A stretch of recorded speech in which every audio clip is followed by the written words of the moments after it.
ఒక్కసారి కొమ్మూరి గోల్డ్ కి కాల్ చేయండి. తాకట్లో ఉన్న మీ బంగారాన్ని విడిపించి మార్కెట్ ప్రైస్ కి వాళ్ళు కొనుక్కుని మిగతా డబ్బులు మీకు ఇచ్చేస్తారు.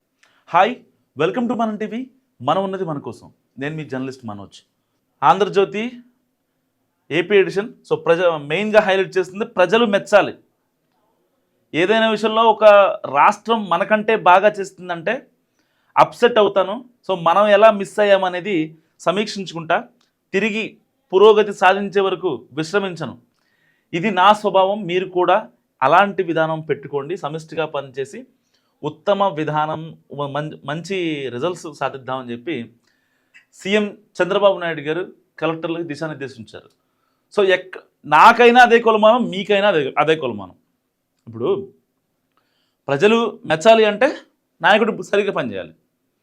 నాయకుడిని మెచ్చేలా చూసుకోవాలంటే అధికారులు గ్రౌండ్ లెవెల్లో ఈ యొక్క ఇన్స్ట్రక్షన్స్ మొత్తాన్ని పిన్ టు పిన్ మానిటర్ చేసుకుంటూ పిన్ టు పిన్ ఇంప్లిమెంటేషన్ చేయగలగాలి. లేదంటే తేడా కొట్టేద్ది. సో అదే చంద్రబాబు నాయుడు గారు చెప్పింది. సో నాకైనా అదే కొలమానం. కలెక్టర్ల పనితీరు పైన సంతృప్తి లేదు, నాకు ఎక్కడో తేడా ఉన్నట్టుంది అని చెప్తున్నారు. పౌరులతో ప్రవర్తించే తీరు మారాల్సిందే. గ్రామంలో ప్రతి వర్గాన్ని టచ్ చేయాలి. పెట్టుబడుల క్లియరెన్స్లో జాప్యం చేయొద్దు. మన విధానాలు చూసి రాష్ట్రానికి వస్తున్నారు. అనుమతుల కోసం తెప్పించుకోవద్దు. ప్రెస్ మీట్లు, సోషల్ మీడియాతోనే లక్ష్యాలు సాధించలేరు. చేతల్లో ప్రభుత్వంపై నమ్మకం తీసుకురండి. జిల్లా కలెక్టర్లకు ముఖ్యమంత్రి చంద్రబాబు నాయుడు దిశానిర్దేశం. నిజంగా ఆయన చెప్పింది కరెక్టే. సో కేవలం ప్రెస్ మీట్ పెట్టేసి లేదంటే ఒక సోషల్ మీడియాలో ఒక చిన్న ప్రకటన ఇచ్చేసి ప్రెస్ వాళ్ళకి వేసుకోమని చెప్పి కొన్ని విషయాల్లో చాలా అంటే ఇన్డెప్త్గా ఇన్ఫర్మేషన్ జనాలకు షేర్ చేయాల్సిన అవసరం ఉంది. కొంతమంది పౌరులు అడుగుతారు ఏమని, ఎందుకు పంచాయతీ ఆఫీసర్లకు కావచ్చు, కొంతమందికి పంచాయతీ లెవెల్లో ఉండే గవర్నమెంట్ ఆఫీషియల్స్కి ఇన్ టైంలో శాలరీ రావట్లేదు అని అడుగుతారు. సో దానికి కూలంకుషంగా చెప్పాల్సిన అవసరం ఉంది. సో ఇది పరిస్థితి. ఇంతకుముందు వాలంటీర్లు కూడా ఇక్కడి నుంచే డబ్బులు వెళ్ళాయి. సో దానికంటూ ఒక నిధిని ఏర్పాటు చేయాలి.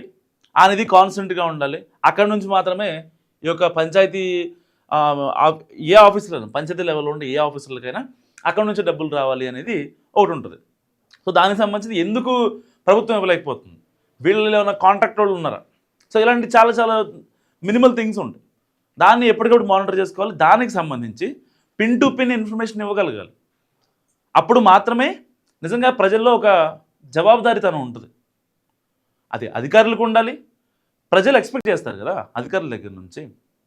ఎందుకంటే గ్రౌండ్లో ఒక వ్యక్తి తిరుగుతున్నారు అనుకోండి, ఒక పంచాయతీ ఆఫీసర్ ఎవడో తిరుగుతున్నారు ఒక ఊళ్ళో, నాకు లైట్లు పని చేయట్లేదు అని చెప్తే నాకే శాలరీ రాలేదయ్యా అంటే అప్పుడు వాళ్ళు ఏమంటారు? మేము ప్రశ్నించిన వాడే మమ్మల్ని తిరిగి ప్రశ్నిస్తే మేము ఎవరు చెప్పుకోవాలని ప్రజల్లో ఉండదా? సో ఆ జవాబుదారీతనం ఉండాలని చెప్పి చంద్రబాబు నాయుడు గారు చెప్తున్న పరిస్థితి. అండ్ కూటమి పాలనపై 51% సంతృప్తి. ఇది ప్రభుత్వ పనితీరుకు నిదర్శనం.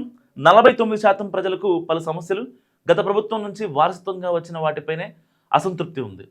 అసంతృప్తిలో రెవెన్యూదే అగ్రస్థానం. కలెక్టర్ల సదస్సులో సీఎం చంద్రబాబు కీలక వ్యాఖ్యలు చేశారు. సో జనవరి నుంచి ఆకస్మిక తనిఖీలు, ప్రభుత్వంపై ప్రజల స్పందన తెలుసుకుందాం. ఉగాది రోజున 5 లక్షల గృహప్రవేశాలు. అండ్ వాట్సాప్ గవర్నెన్స్ను వినియోగం కూడా పెంచాలి. బేసిక్గా వాట్సాప్ గవర్నెన్స్ వినియోగం పెంచాలని నిజంగా చాలా మంచి ఇనిషియేషన్. చంద్రబాబు నాయుడు గారు ఎప్పుడు ప్రెస్ మీట్ పెట్టినా ఇంకోటి చేసినా సరే గవర్నెన్స్ గురించి రియల్ టైం గవర్నెన్స్ గురించి మాట్లాడతారు. ఆర్టీజీఎస్ రీసెంట్గా లోకేష్ గారు నేపాల్లో ఉన్న స్టూడెంట్స్ని చిక్కున్నప్పుడు వాళ్ళని తెప్పించేటప్పుడు ఆర్టీజీఎస్ఏ వాడారు. తర్వాత మోంతా తుఫాను మూత మోగించినప్పుడు కూడా వంగలపూడి అనిత కావచ్చు, నారా లోకేష్ కావచ్చు, చంద్రబాబు నాయుడు గారు కావచ్చు, ఈవెన్ పవన్ కళ్యాణ్ గారు కావచ్చు, రియల్ టైం గవర్నెన్స్ మీద ఆధారపడుతూ ఉంటారు. సో అక్కడ నుంచి ప్రతి రివ్యూ అక్కడ అధికారులను డైరెక్ట్ పంపించి ప్రతిదీ పిన్ టు పిన్ ఇన్ఫర్మేషన్ తెచ్చుకుంటూ ఉంటారు. సో అలాంటి వాటిల్లో ఒకటి వాట్సాప్ గవర్నెన్స్ వినియోగం పెంచాలి. ఎందుకంటే ఇప్పుడు సపోజ్ మీరు ఒక బస్ టికెట్ బుక్ చేసుకుంటున్నారు అనుకోండి, ఏపీఎస్ఆర్టీసీ సంబంధించింది. మీకు వాట్సాప్లో మీ నెంబర్ కనుక వాట్సాప్ ఉంటే వెంటనే బస్ టికెట్ దానికే వస్తుంది.